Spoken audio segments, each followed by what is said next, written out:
Hey guys, thanks for watching. Today I am doing an unboxing of the Flash Forge 3D printer, and this is the Pro version.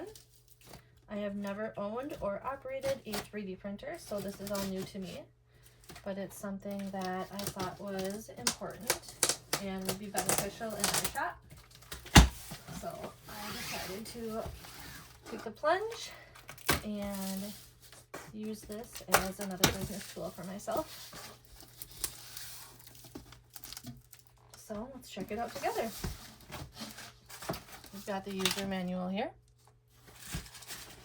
And it looks like it's well protected with this foam, but I think we're gonna lay it on the side to slide it out here. It's a little heavy. I was able to carry it inside by myself. It's definitely got some weight to it. Some more foam on the bottom here. All right.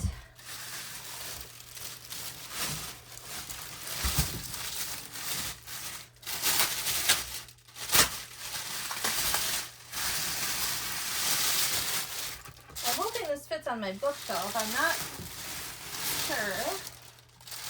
I might have to order a different table or a different stand or something.